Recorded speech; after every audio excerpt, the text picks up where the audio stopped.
Hey everyone, so I had a thought today that really blew my mind and will really blow your minds. So what is it? I think this can not only blow your mind but really help you a lot. Here's the thought. Will Smith said something in an interview I watched, and he said there would never have been a Will Smith in any other country. And it really got me thinking about why that was, about his success, and about luck and finding your passion. You see, Will Smith, he's one of the hardest workers you will ever meet. He says he's so sickening at hard work that it's his only defining trait, and that he can literally outwork anyone. While you're eating lunch, he'll be working. While you're at home, he'll be working. And if you and him get on a treadmill, you're getting off first or he's gonna die, period. And that's how he succeeded, at least according to him. Just Google some interviews if you don't believe me. The point is, I really thought about this and I realized that Will Smith, despite all his skills, his talents, and all these aspects of his life, there is an element of luck involved. Now, many people take this too far. They use this as a crutch or an excuse to say, oh, I didn't luck out and therefore I wasn't born with enough intelligence or blah, blah, blah to succeed. But that's not what I'm saying here. You know, Will had to do a lot of very tough stuff in order to succeed. I'm just saying that luck had to play a factor in his life, just like it did on all of our lives. See, we are pretty much given all these rights and privileges and opportunities that we take for granted. If Will Smith was born 100 years ago, 200 years ago, exactly the same as he was right now, with all his skills and talents and everything that made Will Smith Will Smith. And he was, let's not even say born, just transported in time back 200 years, he would not have been able to do much with it. There was no potential there. He would have been a slave or he would have worked some low-class job.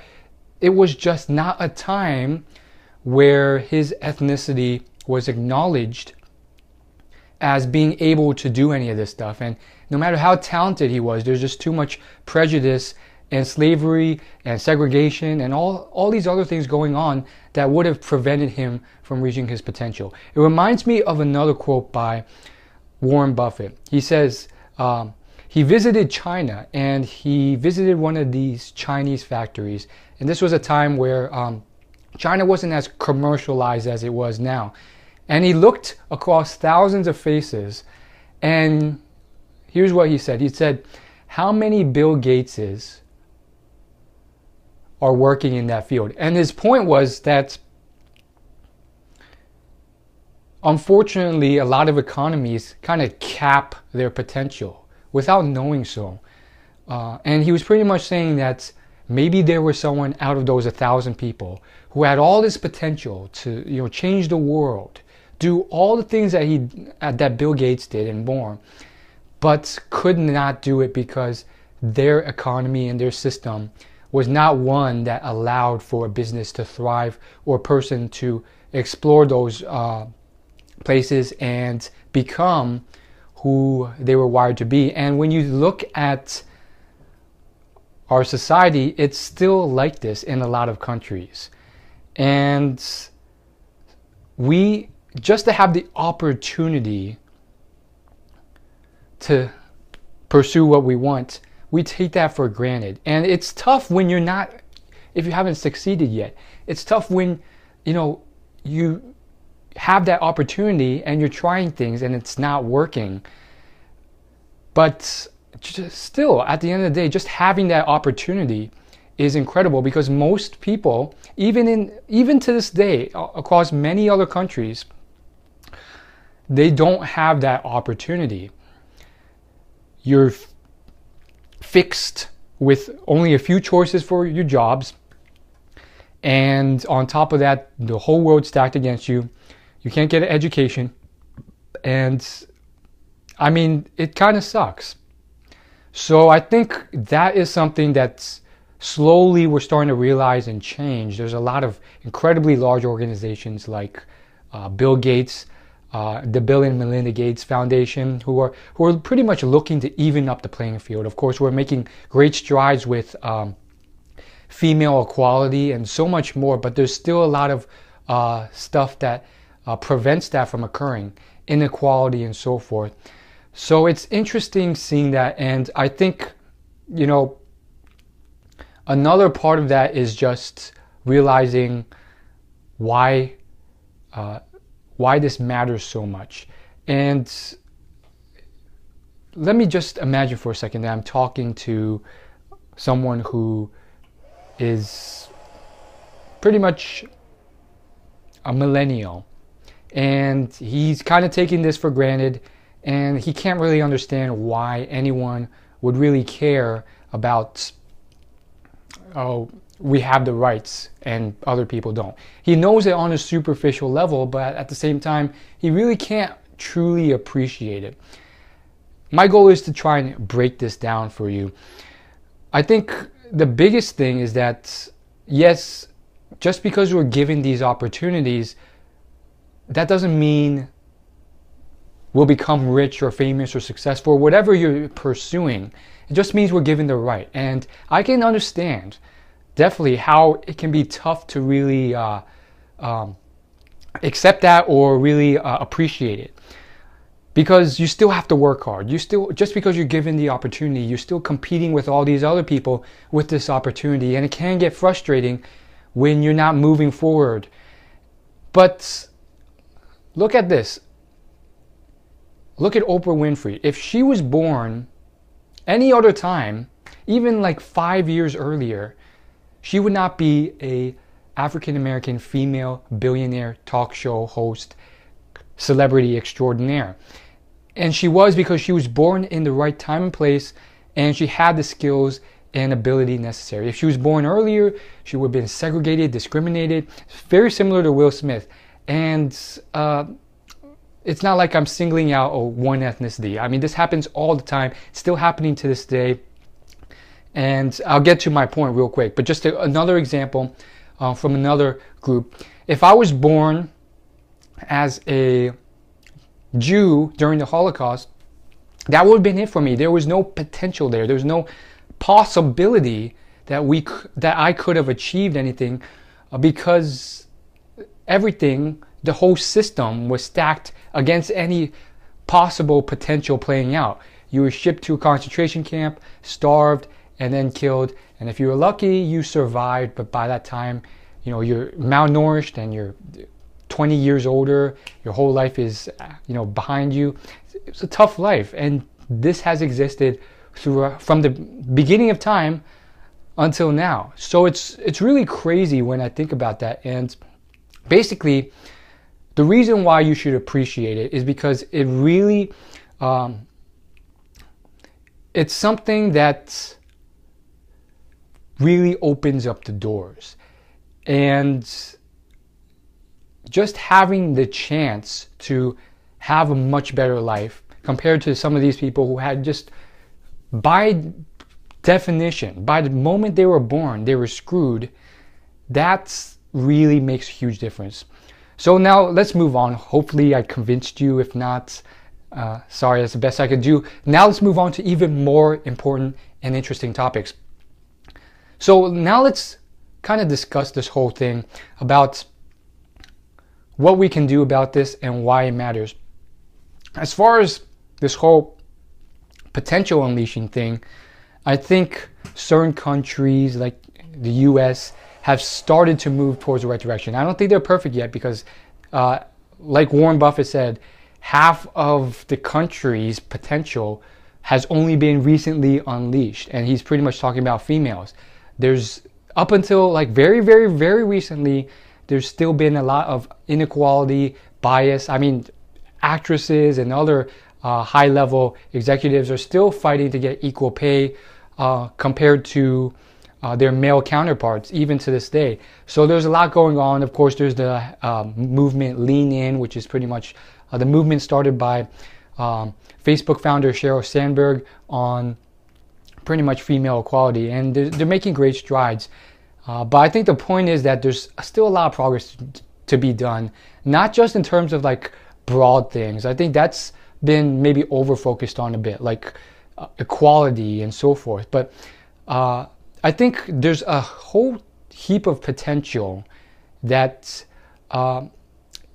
it may not even have to do with any of those broad things specifically. It's just sometimes the system is created so that it can never be unleashed. And so I think we're now moving towards a world where this can be harnessed, where people who happen to be highly skilled or talented at whatever it is, even the most bizarre skill ever, has a chance to discover it, stumble upon it, try it out, love it, and develop that skill. Because in the past, either they weren't even able to discover it, or they weren't able to be educated on it or practice on it, or so forth. And that way we can really unleash that potential, like what's happened with Bill Gates and all these other successful people. And I just think it's incredible what's happened so far. And I mean, I think another huge thing is just realizing how the world works and how this, relates to pretty much evolution and natural selection. And it's not really complicated at all. It's very simple, because what's really just happening is what happens for all other animals and species on a planet. Basically, every generation, the parent has all these different type of offspring that are different in all these different ways. And the reason for all these differences is so that if the environment harshly changes, not everyone is wiped out, because all these children have these weird different traits, and that one of them, at the very least, will be able to survive and thrive in different environments. So that's why maybe some humans have webbed feet, because if we ever want to, return to being a, water species or an amphibious species, those people with the webbed feet happen to do better. Or, webbed feet could work better for the Olympics. So there's all this variance there that has allowed humans to succeed. And so when Warren Buffett was born, he said that when he was born, he won the genetic lottery because he was wired to allocate capital. But if he was born 100 years ago, he would have been some animal's lunch. And Bill Gates would have probably been just a blacksmith, because the economy at the time just didn't, computer programming didn't exist, and he couldn't really unleash his potential. So I think, in conclusion, what I'm saying is that I really appreciate what the world has, and I really appreciate being born now, and you should too. Second, the world should try its best to kind of make sure that everyone has that chance to discover and unleash and practice their potential from an early age. And it's almost impossible for everyone to stumble across it when they're very young. Warren Buffett said, some people will spend their whole life trying to find their passion, and they still don't luck out. It's just kind of how it works, but you got to keep trying, and most people don't. So the point, though, is that it's not going to be a guarantee, but I do think that making your child have those opportunities and exposing them to a spectrum of different things to stumble across that and develop and cultivate that potential, and having them in a economy that allows that is really important. And what you can do as a potential parent is really cultivate that encouragement, because for a lot of Asian countries, they're still stifling their kids by forcing them to become a doctor or a lawyer, because That's where they think the money is. Like literally, this is not some myth. I literally see like dozens upon dozens upon dozens of classmates and peers who are on that path or literally locked into that path because they got into med school. And it's not a completely bad thing. Like I've observed a lot of people who have convinced themselves to love a passion. And you can kind of just start to love your passion. And some people say that's impossible, but Seth Godin said it best. He said for tens of thousands of years, people were forced to do what they had to do as a career to put food on the table, to kill that deer so that their tribe didn't starve. And then they did what they enjoyed in their free time. And so it's not that weird of a thing for even our grandparents or parents to, not have their passion fully intact. But what I am saying is that we can try our best to work towards it. And if you do, I really think that we can really succeed and better our own lives. And, it's not guaranteed that you will find it, but you want to move closer and closer to it, because at the end of the day, if you're doing something that you don't like, or you're constrained to a certain rigid choice of career paths because of your own ignorance about what else is out there, which I also see a lot with people my age. They just like so brainwashed, or just they weren't informed enough that there's only these like few choices that they can choose, few job titles that are available, that they never unleash that potential. And arguably, whether this video goes out, whether there's a movement or any type of empowerment or whatever else, I think all of this is already slowly moving into action.